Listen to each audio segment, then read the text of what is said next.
प्रिय विद्यार्थियों, समाज कार्य, समाज विज्ञान और समाजशास्त्र जैसे विषय के अंतर्गत जब कभी हम अध्ययन की बात करते हैं तो एक बहुत महत्वपूर्ण विषय इन तीनों विषयों से जुड़ा हुआ है और वह है लिंग यानी सेक्स और लैंगिक यानी जेंडर। सेक्स और जेंडर इन दोनों से संबंधित विभिन्न पक्षों का अध्ययन हम समाज विज्ञानों के अंतर्गत करते रहते हैं। कई बार हम इस बात पर भी ध्यान देते हैं कि समाज में जेंडर और लिंग दोनों का अर्थ क्या है, फिर हम देखते हैं इनमें भेद क्या है, difference between sex and gender. फिर इसके साथ जुड़ा हुआ शब्द है जेंडर डिस्क्रिमिनेशन, लैंगिक भेदभाव या भिन्नता, और इससे जुड़ा हुआ शब्द है महिलाओं के साथ होने वाले अपराध, जिसे कहते हैं जेंडर बेस्ड वायलेंस। इन्हीं अपराधों से जुड़ा हुआ एक महत्वपूर्ण बिंदु है जो अध्ययन विषय है समाज विज्ञानों का, जिसे हम यौन उत्पीड़न या सेक्सुअल हैरेसमेंट कहते हैं। आज समकालीन समाज में यौन उत्पीड़न एक गंभीर समस्या बन गई है और एक अध्ययन का महत्वपूर्ण बिंदु भी है, जिस पर हमें गौर करना चाहिए कि आखिर समाज में ऐसी क्यों समस्या उत्पन्न हुई कि हमें सोचने पर मजबूर होना पड़ा और हमारे लिए चिंतनीय विषय भी हो गया कि समाज में महिलाओं के साथ बहुत अधिक इस तरह का उत्पीड़न हो रहा है जो नहीं होना चाहिए। हालांकि यौन उत्पीड़न की बात जब करते हैं तो इनमें दोनों प्रकार के लिंग आ जाते हैं, पुरुष लिंग भी होता है पर महिला लिंग भी होता है। पर यहाँ पर जब हम बात करेंगे तो मूल रूप से महिलाओं से संबंधित जो उत्पीड़न है उसे हम सेक्सुअल हैरेसमेंट या यौन उत्पीड़न के संदर्भ में बात करेंगे।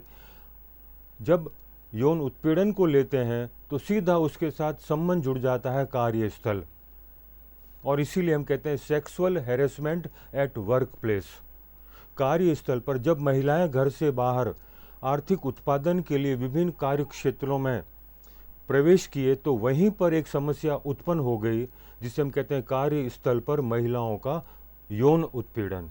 तो जब हम यौन उत्पीड़न की बात करेंगे तो हमारा मूल बिंदु कार्यस्थल पर महिलाओं से संबंधित जो यौन उत्पीड़न है उसी पर बात करेंगे। हालांकि भंवरी देवी का केस, जो कि राजस्थान हाई कोर्ट और उसके बाद सुप्रीम कोर्ट ने इस बिंदु को गौर किया, इस बिंदु पर गौर किया और अंततोगत्वा 2013 में यौन उत्पीड़न से संबंधित कानून भी बना, जिसकी भी चर्चा करेंगे कि उस कानून में क्या प्रावधान है। पर जब कभी हम किसी समस्या के निराकरण की बात करते हैं तो कानून अपने आप में पूर्ण रूप से सक्षम नहीं है कि वह उस समस्या को दूर कर सके। इसके लिए आवश्यकता है अन्य बिंदुओं की भी, कि कानून के अलावा हमें और क्या क्या आवश्यकता है इस प्रकार की समस्या को दूर करने के लिए, उन्हीं पर हम चर्चा करेंगे। तो जब हम यौन उत्पीड़न की बात करते हैं तो यौन उत्पीड़न एक अपने आप में ऐसा जटिल मुद्दा है, यह मूल रूप से महिलाओं, उनकी धारणाओं और व्यवहार और समाज के सामाजिक मानदंडों से जुड़ा हुआ है। क्योंकि महिलाओं को समाज में प्रारंभ से ही निम्न परिस्थिति प्राप्त थी और उसी निम्न परिस्थिति के प्रति ही हम लोगों की धारणा बदल गई और उसी आधार पर हमारे मानदंड, हमारे वैल्यूज़ एंड पैटर्न्स डेवलप हुए, हमारे मूल्य और मानदंड विकसित हुए, और उसी का परिणाम है कि ये यौन उत्पीड़न हमारी धारणाओं से जुड़ गया। यह शक्ति, इच्छा या दोनों की अभिव्यक्ति हो सकती है। पुरुषों के पास चूंकि पितृसत्तात्मक समाज है, उनके पास शक्ति है और फिर उनकी अपनी इच्छा भी है, तो दोनों का मिला जुला रूप ही यौन उत्पीड़न का मूल कारण है। यह सभी कार्यस्थलों की नीति है कि सभी कर्मचारी यौन उत्पीड़न सहित भेदभाव से मुक्त कार्य वातावरण में कार्य करें। कार्यस्थल पर यौन उत्पीड़न के मुद्दे को समझने के लिए प्रचलित सामाजिक सांस्कृतिक मुद्दों, लिंग और कामुकता और यह महिलाओं की स्थिति को कैसे प्रभावित करता है, इसको समझने की आवश्यकता है। Women and sexuality, gender based violence, gender discrimination, ये सब ऐसे बिंदु हैं जिससे जुड़ा हुआ ये बिंदु है, यह विषय है जिसे हम यौन उत्पीड़न कहते हैं। समय समय पर अनेक सर्वेक्षणों से ये बात निकल कर आई है कि कार्यस्थल पर 10 में से 7 महिलाओं का यौन उत्पीड़न किया जाता है और उनमें से 90% से अधिक पुलिस में शिकायत दर्ज नहीं कराती हैं, क्योंकि उन्हें नहीं लगता कि इससे कोई उद्देश्य पूरा होगा। पूर्व केंद्रीय मंत्री महिला एवं बाल विकास श्रीमती मेनका गांधी ने कहा कि कार्यस्थल पर यौन उत्पीड़न के अनेक मामले सामने आते हैं, परंतु इसे कहने में हिचक नहीं है कि यह केवल हिमशैल का सिरा है, क्योंकि अधिकांश मामले रिपोर्ट नहीं किए जाते। कार्यस्थल पर यौन उत्पीड़न एक अत्यंत गंभीर और भेदभावपूर्ण, दमनकारी और शोषणकारी है। इससे महिलाओं को शारीरिक और मानसिक आघात पहुंचता है और साथ ही यह भी कह सकते हैं कि ये भय, धमकी और प्रतिशोध के माहौल में पनपता है। जबकि पुरुष भी कभी कभी यौन उत्पीड़न का शिकार हो सकते हैं, भारत जैसे अत्यधिक पितृसत्तात्मक समाज में महिलाएं ही जो इस प्रकार के उत्पीड़न का खामियाजा भुगतती है। इसलिए यहाँ कार्यस्थल पर महिलाओं के यौन उत्पीड़न को समझना अपने आप में सही रहेगा। यौन उत्पीड़न का अर्थ क्या है, क्या परिभाषा है? यौन उत्पीड़न आज के समाज की एक गंभीर समस्या है, जिसे एक कानूनी और मनोवैज्ञानिक घटना कहते हैं, क्योंकि कानून का उल्लंघन माना जाता है यौन उत्पीड़न, और यह मनुष्य की मानसिक स्थिति से जुड़ा हुआ बिंदु भी है। इसलिए हम कहते हैं ये कानूनी और मनोवैज्ञानिक दोनों तरह की घटनाएं हैं।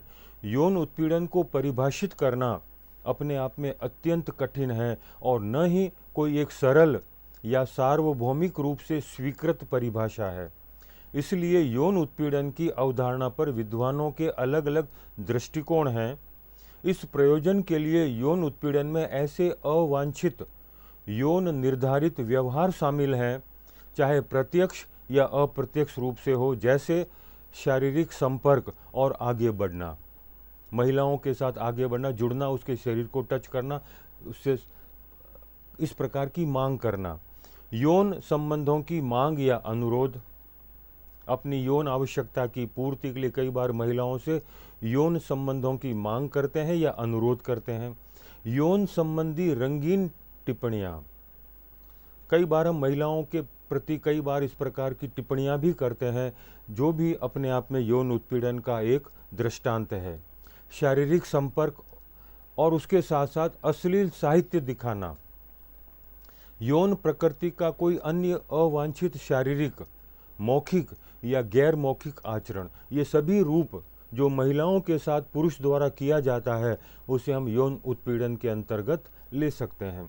तो जब यौन उत्पीड़न की बात करते हैं तो मौखिक यौन उत्पीड़न भी है, शाब्दिक यौन, अशाब्दिक यौन उत्पीड़न भी है और शारीरिक यौन उत्पीड़न भी। तीनों प्रकार के उत्पीड़न यौन उत्पीड़न के अंतर्गत सम्मिलित किए गए हैं। और जब हम मौखिक यौन उत्पीड़न की बात करते हैं तो यौन संबंधों के बारे में पूछना, मांग करना, यौन या अश्लील टिप्पणियां, चुटकुले, प्रस्ताव करना, अश्लील गाने गाना, महिलाओं के मुद्दों जैसे रूप, व्यवहार, गर्भावस्था आदि पर चर्चा, टिप्पणी करना, यौन शोषण या अपमान करना, कुछ अवांछित कहना और फोन करना, ये सब मौखिक यौन उत्पीड़न के उदाहरण हैं। इसी प्रकार से कई बार हम मुंह से कुछ नहीं बोलते, पर बिना बोले ही बहुत सारी बातें हम इस तरह की प्रकट करते हैं, जिसे हम अशाब्दिक यौन उत्पीड़न कहते हैं।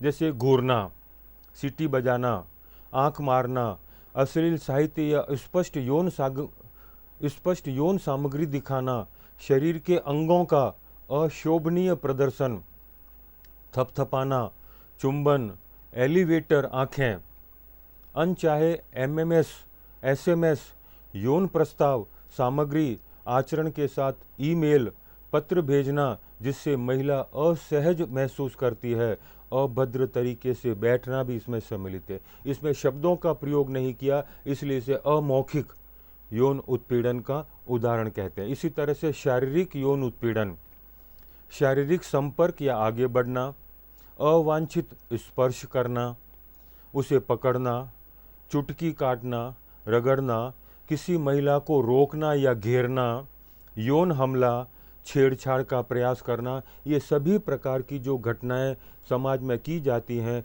उसे शारीरिक या फिजिकल सेक्सुअल हैरेसमेंट कहते हैं। तो 3 प्रकार के प्रमुख रूप से यौन उत्पीड़न है। मौखिक रूप से जिसमें शब्दों का प्रयोग किया जाए, दूसरा जिसमें शब्दों का प्रयोग नहीं किया जाए वो अशाब्दिक, और तीसरा शारीरिक यौन उत्पीड़न जो महिलाओं के संपर्क में आने के लिए उसे छूना या उसके साथ शारीरिक रूप से अभद्र व्यवहार करना, ये सब यौन उत्पीड़न में ही सम्मिलित किया जाता है। उपरोक्त में से जो कृत्य किसी महिला के साथ ऐसी परिस्थिति में किया जाता है जब पीड़िता को अपने रोजगार या काम के बारे में उचित आशंका हो, चाहे वह वेतन या मानदेय या स्वैच्छिक हो, चाहे वह सरकारी, सार्वजनिक या निजी उद्यम में हो, ऐसा आचरण हो सकता है। यानी कहीं पर भी जहां महिला काम करती है वहां इस प्रकार का व्यवहार महिला के साथ हो सकता है। ये आचरण महिला के लिए अपमानजनक है और इससे उसके स्वास्थ्य और सुरक्षा के संबंध में कई समस्याएं उत्पन्न हो सकती हैं। यह भेदभावपूर्ण है जब महिला के पास यह मानने का उचित आधार हो कि उसकी आपत्ति उसके रोजगार या भर्ती या पदोन्नति सहित काम के संबंध में उसे नुकसान पहुंचाएगी, या जब वह यह प्रतिकूल कार्य वातावरण बनाती है। इसमें ये भी हो सकता है कि यदि महिला उस आचरण के लिए सहमति नहीं देती है या उस पर कोई आपत्ति नहीं उठाती है तो इसके लिए उसे प्रतिकूल परिणाम भुगतने पड़ सकते हैं। कई बार महिला जब कार्यस्थल पर कार्य करती है तो उसके साथियों द्वारा इस प्रकार का व्यवहार किया जाता है जिससे उसे लगता है कि अगर मैं मना करूंगी इस प्रकार के व्यवहार को तो हो सकता है कि मेरे व्यवसाय पर, मेरे कार्य पर इसका विपरीत असर पड़ेगा। इसलिए यौन उत्पीड़न की व्याख्या करते समय यह भी देखना महत्वपूर्ण है कि एक महिला उस कार्य को कैसे देखती है। यह पुरुष के बताए गए इरादे से अधिक महत्वपूर्ण है। अर्थात कार्यस्थल पर भी महिलाओं के साथ इस प्रकार का आचरण, इस प्रकार का व्यवहार किया जाता है जो कि उसके लिए अपमानजनक है और जो उसको पीड़ित करता है, जो उसके लिए उत्पीड़न का आधार है, हम उसे यौन उत्पीड़न कहते हैं। और मूल रूप से ये कार्यस्थल पर है, इसलिए कार्यस्थल पर महिलाओं के साथ यौन उत्पीड़न है। तो यौन उत्पीड़न की प्रकृति या उसके रूप या तरीके क्या हो सकते हैं? तो निम्नलिखित 2 प्रकार के आचरण निषिद्ध हैं। यौन उत्पीड़न का प्रतिकार करें, यानी उसको मना करें, और उत्पीड़न जो प्रतिकूल कार्य वातावरण बनाता है, इस तरह का वातावरण बनाए, उसे रोकने का प्रयास करें। यौन उत्पीड़न का बदला लेना, क्विड प्रो क्वो का एक लैटिन शब्द है जिसका अर्थ है कुछ के लिए कुछ। क्विड प्रो क्वो यौन उत्पीड़न का तात्पर्य जब किसी के द्वारा यौन पक्ष की मांग की जाए और उस मांग को मानने से इनकार करने पर उसकी नौकरी पर प्रतिकूल परिणाम की धमकी से है। ऐसे वातावरण में जब यह कहा जाए कि अगर तुम इस प्रकार का व्यवहार करोगी तो बदले में तुम्हें यह मिलेगा, यह यौन उत्पीड़न का बदला लेना है। ऐसा तब होता है जब कोई कर्मचारी अवांछित यौन आचरण के प्रति समर्पण रोजगार की एक स्पष्ट शर्त बन जाता है, या उसे पदोन्नति का लाभ और स्थानांतरण जैसी व्यक्तिगत कार्रवाई ऐसे आचरण के प्रति कर्मचारी की प्रतिक्रिया के आधार पर निर्धारित की जाती है। यौन उत्पीड़न का प्रथम दृष्टया मामला स्थापित करने के लिए वादी को यह दिखाना होगा कि कर्मचारी संरक्षित वर्ग से संबंधित है। नियोक्ता ने कर्मचारी के साथ अवांछित आचरण किया, जैसे यौन उत्पीड़न या यौन संबंधों की याचना। उत्पीड़न सेक्स यानी यौन पर आधारित था और कर्मचारी द्वारा उत्पीड़न को स्वीकार या अस्वीकार करना नौकरी के लाभ की प्राप्ति के लिए एक स्पष्ट या निहित शर्त था, या इससे नौकरी में पर्याप्त नुकसान हुआ। अगर इस तरह का माहौल बनता है तो हम कहते हैं ये महिलाओं के प्रति होने वाला यौन संबंधी अपराध है। इसी प्रकार से यदि यौन उत्पीड़न मामले में वादी उपरोक्त प्रत्येक तत्व को स्थापित कर सकता है तो सबूत का बोझ अन्यथा नियोक्ता पर स्थानांतरित हो जाता है, मान लीजिए कि नियोक्ता अपने कार्यों के लिए वैध कारण प्रदान कर सकता है, उस स्थिति में कर्मचारी को ये स्थापित करना होगा कि नियोक्ता द्वारा प्रदान किए गए कारण रोजगार निर्णय के लिए वास्तविक कारण नहीं है और केवल गैर कानूनी भेदभाव का बहाना है। कई बार नियोक्ता उसके साथ इस प्रकार का व्यवहार करता है, जब वह यौन संबंधों के लिए मना करे तो उसकी या तो वहाँ से बदली कर दी जाए किसी दूसरे स्थान पर, या उसे कई प्रकार से इस प्रकार के आचरण से जोड़ा जाए कि जिससे कि वह हाँ करे। अगर ये सारे आधार हैं और महिला उसको प्रकट करती है तो यह मूल रूप से यौन उत्पीड़न का आधार बनता है। उत्पीड़न जो प्रतिकूल कार्य वातावरण बनाता है, यह यौन उत्पीड़न का एक अधिक सूक्ष्म और कपटी लेकिन अधिक व्यापक रूप है। इसमें आमतौर पर महिला कर्मचारी के प्रति प्रतिकूल कामकाजी परिस्थितियां या व्यवहार शामिल होता है जो उसके लिए इसे असहनीय बना देता है। कई बार इस प्रकार का वातावरण बनाया जाता है जिससे कि महिला को लगता है कि मुझे यहाँ काम करने में असहज महसूस होता है, मेरा कार्य के प्रति जो भाव है वो पूर्ण रूप से सकारात्मक नहीं हो पा रहा है क्योंकि वहाँ का वातावरण दूषित हो रहा है। प्रतिकूल कार्य वातावरण के आधार पर यौन उत्पीड़न का प्रथम दृष्टया मामला स्थापित करने के लिए वादी को दिखाना होगा कि वादी एक संरक्षित वर्ग से संबंधित है। वादी को अवांछित यौन उत्पीड़न का शिकार होना पड़ा। उत्पीड़न सेक्स पर आधारित था। उत्पीड़न ने रोजगार की किसी भी शर्त या विशेषाधिकार को प्रभावित किया है और नियोक्ता को पता था या उसे पता होना चाहिए कि आचरण हो रहा है, अर्थात इस प्रकार का प्रतिकूल आचरण हो रहा है जो महिला के कार्यस्थल पर कार्य को प्रभावित कर रहा है। अर्थात आज लगभग ऐसे सभी क्षेत्रों में जहां महिला कर्मचारी के रूप में आर्थिक सेवाएं दे रही हैं, कार्य कर रही हैं, उसे इस प्रकार के वातावरण का सामना करना पड़ रहा है जहां पर उसके साथ कार्य करने वाले कर्मचारी, उससे ऊपर के अधिकारी इस प्रकार का वातावरण बनाते हैं जिसमें कि महिला को कार्य करने में असहजता महसूस होती है। उसे लगता है कि यहाँ पर उसके साथ इस प्रकार का व्यवहार किया जा रहा है जो उचित नहीं है। ऐसे व्यवहार को यौन उत्पीड़न के अंतर्गत लिया गया है। तो जब ऐसे माहौल में महिलाएं काम करती हैं और कई बार यौन उत्पीड़न का सामना करना पड़ता है जिसमें छेड़छाड़ भी है, यौन संबंध भी, ये सब मामले सामने आते हैं, तो आखिर कानून क्या करे? तो कानून की क्या प्रतिक्रिया है? हालांकि कानून समय समय पर बनते रहे हैं। जब जब समस्याएं उत्पन्न होती हैं, उन समस्याओं के समाधान के लिए संवैधानिक प्रावधान समय समय के अंतराल पर बनते रहते हैं। तो इसी प्रकार के वातावरण से जो यौन उत्पीड़न वातावरण को जन्म दिया है, उसी के प्रतिफल के रूप में हमारे यहाँ कानून का निर्माण हुआ।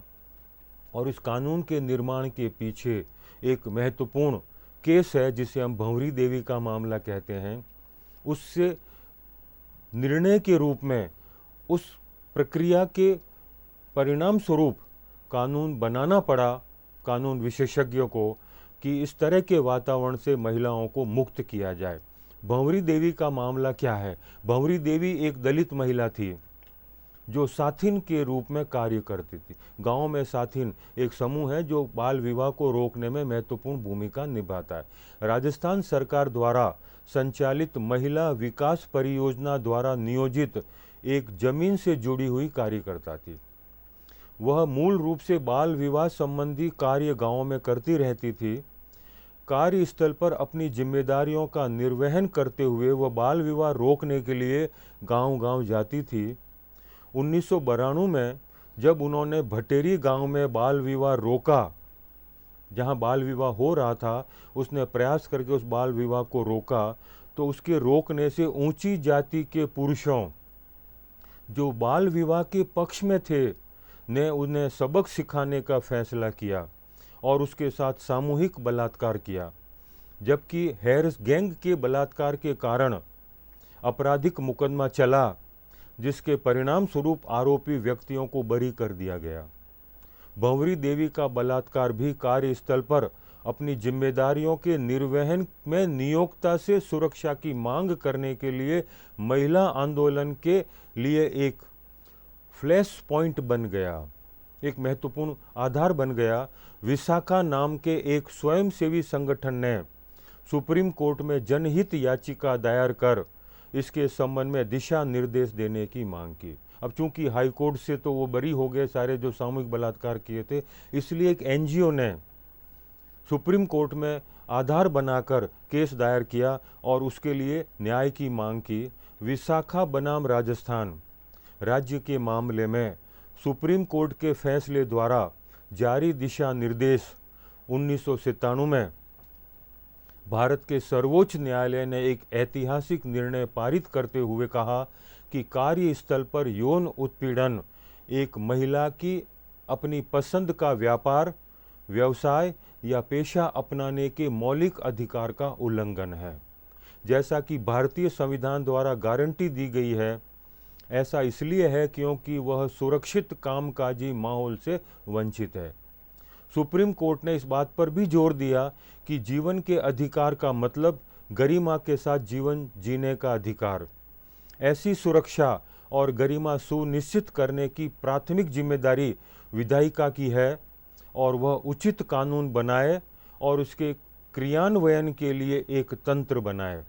हालांकि एक स्टॉप गैप व्यवस्था के रूप में जब तक विधायिका ने ऐसे कानून पारित नहीं किया, तब तक सुप्रीम कोर्ट ने कुछ दिशा निर्देश दिए जिनका महिलाओं के अधिकारों की रक्षा के लिए कार्यस्थल में यौन उत्पीड़न के संबंध में पालन किया जाना चाहिए। दिशा निर्देश यौन उत्पीड़न शिकायत समिति की स्थापना करके यौन उत्पीड़न की शिकायतों को रोकने, प्रतिबंधित करने और निवारण के लिए उचित कदम उठाने के लिए नियोक्ताओं की जिम्मेदारी निर्धारित करते हैं। कानून ने कहा, सुप्रीम कोर्ट ने यह कहा, सर्वोच्च न्यायालय ने यह कहा कि जब तक इसके संबंध में कोई कानून नहीं बन जाए, उसका क्रियान्वयन न हो, तब तक एक समिति बनाई जाए जो इस बात की निगरानी रखेगी कि महिला जहाँ जहाँ कार्य कर रही हैं वहाँ पर उसकी सुरक्षा और उसके मानव अधिकार उसे उचित मिलते रहें, जिससे कि वह गरिमामय वातावरण में अपना कार्य कर सके। इसी आधार पर 2013 में भारतीय दंड संहिता इंडियन पिनल कोड की धारा 354A में कानून बना। 2013 में यौन उत्पीड़न को अपराध घोषित कर दिया गया और भारतीय दंड संहिता IPC की धारा 354A के तहत इसे दंडनीय अपराध बना दिया गया। इसमें सार्वजनिक स्थानों जैसे सड़क, ट्रेन और बस के साथ साथ निजी स्थानों जैसे शैक्षणिक संस्थान और कार्यस्थल पर यौन अपराध शामिल हैं। कार्यस्थल पर महिलाओं का यौन उत्पीड़न, इस कानून का जो नाम दिया गया, रोकथाम, निषेध और निवारण अधिनियम 2013, विशाखा फैसला सुनाए जाने के 16 साल बाद 2013 में कार्यस्थल पर महिलाओं का यौन उत्पीड़न, रोकथाम, निषेध और निवारण अधिनियम the sexual harassment of women at workplace prevention, prohibition and redressal act 2013 पारित किया गया। इस कार्यस्थल पर महिलाओं को यौन उत्पीड़न से बचाने और यौन उत्पीड़न और संबंधित मामलों की शिकायतों को रोकने और उनका निवारण करने के लिए घोषित उद्देश्यों से अधिनियमित पारित किया गया। यानी ऐसा कानून बनाया गया कि महिलाएं जहां कार्य करेंगी वहां पर उनकी यौन उत्पीड़न को रोका जाए, जिसे प्रोहिबिशन, निषेध माना जाए और उनके लिए निवारण का उचित कदम उठाया जाए। यह एक नागरिक कानून है जो कार्यस्थल पर यौन उत्पीड़न को रोकने और प्रतिबंधित करने और शिकायतकर्ताओं को समाधान प्रदान करने के उपाय प्रदान करता है। यह शिकायतों की जांच और समाधान के लिए शिकायत समितियों की स्थापना का प्रावधान करता है। यौन उत्पीड़न पर IPC के प्रावधान, जिनकी ऊपर चर्चा हम लोग कर रहे हैं, IPC 354A में नागरिक कानून के पूरक हैं और महिलाओं और लड़कियों को आपराधिक या नागरिक कानून या दोनों के तहत इलाज का विकल्प प्रदान करते हैं। आईपीसी प्रावधान और 2013 अधिनियम दोनों ही महिलाओं को पीड़ित और पुरुषों को अपराधी मानती है। 2013 के कानून के लागू होने के बाद विशाखा दिशा निर्देश अब लागू नहीं है, क्योंकि अब कानून बन गया, इसलिए 2013 का कानून है। भारत में कार्यस्थल पर महिलाओं का यौन उत्पीड़न रोकथाम, निषेध व निवारण अधिनियम 2013 के अनुसार नियोजन व कार्यस्थल के रखरखाव के लिए जिम्मेदार अन्य व्यक्तियों व संस्थाओं का दायित्व बनता है कि वे कार्यस्थल पर यौन उत्पीड़न से महिलाओं को सुरक्षा प्रदान करें तथा यौन उत्पीड़न की घटनाओं को रोकने और इसकी शिकायतों के निपटारे के उचित उपाय करें। इस अधिनियम के कार्य एवं के लिए जरूरी है कि कर्मचारी व संगठन कार्यस्थल पर यौन उत्पीड़न रोकने के लिए जरूर कदम उठाएं और इसमें अध्यक्षों और प्रबंधकों की पूर्ण प्रतिबद्धता भी देखें। अर्थात जहां वो कार्य कर रही हैं वहां पर जितने कर्मचारी हैं, उसके जितने अध्यक्ष हैं या जहां मैनेजमेंट या प्रबंधक के जो लोग हैं, उन सब की जिम्मेवारी है कि महिलाओं को यौन उत्पीड़न से रोकना है, उनको सुरक्षा देनी है और इस प्रकार के व्यवहार को निषेध मानना है। पर खाली कानून कुछ नहीं कर सकता, इसलिए आवश्यकता है हमें नीति निर्माण की। उत्पीड़न रोकने के लिए व्यापक नीति बनाना है और उसे लागू करना है। सबसे जरूरी कदमों में से एक है, इस नीति का उद्देश्य यह होना चाहिए कि कार्यस्थल पर महिलाओं और पुरुषों के नज़रियों में बदलाव लाना और कामकाज का एक ऐसा माहौल तैयार हो जो पुरुषों की महिलाओं के लिए अधिकतर और उसके लिए सहायक हो। यानी इस प्रकार की नीति बनाएं जहां पर पुरुष और महिलाएं साथ साथ कार्य कर रही हैं, वहां पुरुष की मानसिकता बदले, महिलाओं के प्रति जो सोच है वह सोच बदले। ऐसी नीति का निर्माण अगर हम करेंगे तो हो सकता है कि हम स्वच्छ और स्वस्थ वातावरण दे सकें जहां महिला आराम से कार्य करते हुए आर्थिक उत्पादन कर सकें। इसी के साथ साथ हमको जागरूकता बढ़ानी है, अवेयरनेस। यौन उत्पीड़न को लेकर एक बार नीति बन जाने पर नियोजकों की जिम्मेदारी बनती है कि वे कर्मचारियों को इसके बारे में जानकारी दें और उनके बीच जागरूकता फैलाएं।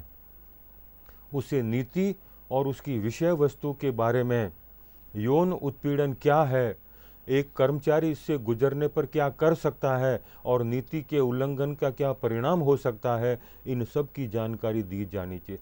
जो नीति का निर्माण किया जाए उस नीति के बारे में सबको जानकारी मिले।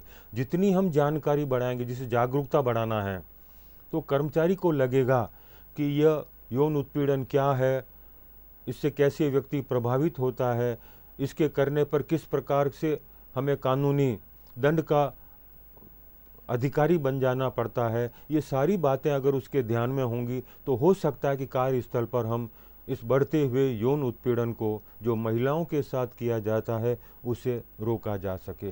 फिर प्रशिक्षण मुहैया कराना, कारगर प्रशिक्षण कार्यक्रम सभी महिला पुरुष कर्मचारियों को संवेदनशीलता बढ़ाने के लिए जरूरी है। इसके लिए ट्रेनिंग दी जानी चाहिए। संगठन की यौन उत्पीड़न नीति की सही समझदारी और उसका कार्यान्वयन सुनिश्चित करने के लिए प्रशिक्षण कार्यक्रम सबसे अच्छा तरीका है। किस तरह का व्यवहार स्वीकार्य है और क्या नहीं, कर्मचारियों तक इस बात को पहुंचाने का यह सबसे अच्छा तरीका है। इस प्रकार की ट्रेनिंग हमें ऑर्गेनाइज करनी होंगी जिसमें कर्मचारियों को समय समय पर इस प्रकार का प्रशिक्षण दिया जाए कि जब कार्यस्थल पर आप व्यवहार करें तो कौन सा ऐसा व्यवहार है जो उस संगठन के लिए स्वीकार्य है और किस प्रकार का ऐसा कार्य है जो वहाँ पर नहीं किया जाना चाहिए। जितना हम प्रशिक्षण के माध्यम से अवगत कराएंगे उतना ही वातावरण हम अच्छा बना सकते हैं और महिलाओं के प्रति जो होने वाले अपराध हैं उसे रोकने में बहुत महती भूमिका निभा सकते हैं। शिकायत समिति सदस्यों और नीतियों के कार्यान्वयन के लिए उत्तरदायी अन्य लोगों को प्रशिक्षित करना भी जरूरी है। जो इस क्षेत्र में कार्य कर रहे हैं, जिनके पास अधिकार हैं, उनको भी प्रशिक्षित किया जाए कि ऐसा कोई माहौल न बने जहां पर कि ऐसी घृणित समस्या जिसे हम यौन उत्पीड़न समस्या कहते हैं यह विकराल रूप ले। तो जब हम यह कहते हैं कि समय समय पर इस प्रकार की जागरूकता फैलानी है, इस प्रकार के नीतियों का निर्माण करना है और इस तरह से लोगों को प्रशिक्षित करना है, तो इसका सकारात्मक प्रभाव पड़ता है। क्योंकि समय समय पर अगर हम इस तरह की आयोजन करेंगे, इस तरह की घटनाओं की पुनरावृत्ति को रोकने के लिए प्रयास करेंगे, तो वह दिन दूर नहीं जब महिलाएं कार्य क्षेत्र में असुरक्षित भावना से ग्रसित ना हों।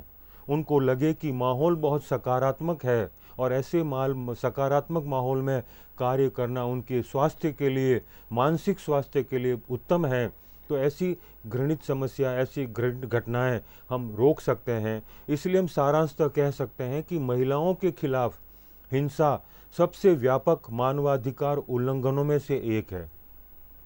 यह जीवन को नष्ट करता है, समुदायों को खंडित करता है और विकास को अवरुद्ध करता है। महिलाओं और लड़कियों के खिलाफ हिंसा की बढ़ती घटनाओं से निपटने के लिए अपराध करने वालों पर मुकदमा चलाया जाना चाहिए। बचे लोगों को अपने अपराधियों को उनके अपराधों के लिए भुगतान करते देखने की बहुत कम उम्मीद है और इसलिए हिंसा जारी है। राज्यों को यह सुनिश्चित करना चाहिए कि पीड़ितों के आर्थिक और सामाजिक अधिकारों की रक्षा की जाए, लेकिन अपराधियों को न्याय के कटघरे में लाने के लिए केवल कानून ही पर्याप्त नहीं है। महिलाओं और लड़कियों को अपनी जान लेने से पहले हिंसा की रिपोर्ट करने के लिए सशक्त बनाया जाना चाहिए। संयुक्त राष्ट्र विकास कार्यक्रम के अनुसार महिलाओं के खिलाफ हिंसा किसी देश के विकास में बाधा डालती है। इसलिए ऐसे माहौल को हमें रोकना है जहां पर महिलाएं कार्य कर रही हैं। कार्यस्थल पर महिलाएं जिस प्रकार से कार्य करती हैं, जिस वातावरण में कार्य करती हैं, वहां पर कई प्रकार की इस तरह की घटनाओं को मूर्त रूप दिया जाता है जो महिला के लिए घातक है, उसके सम्मान के लिए घातक है। इसलिए सुनिश्चित करने की आवश्यकता है कि स्वस्थ माहौल दिया जाए, सुरक्षा की गारंटी दी जाए और ऐसे माहौल को अगर हम प्रदान करेंगे तो इससे राष्ट्र का भी विकास होगा। क्योंकि सुधरे व्यक्ति राष्ट्र स्वयं सुधरेगा, सुधरे व्यक्ति समाज, राष्ट्र, और समाज सुधरेगा, राष्ट्र स्वयं सुधरेगा। अर्थात हम कहते हैं अगर व्यक्ति सुधरेगा तो समाज सुधरेगा और समाज सुधरेगा तो राष्ट्र सुधरेगा और इसी से राष्ट्र का विकास होगा। इसलिए विकास के लिए आवश्यक है कि ऐसी समस्या से राष्ट्र को, समाज को, समुदाय को और व्यक्ति को छुटकारा दिलाया जाए।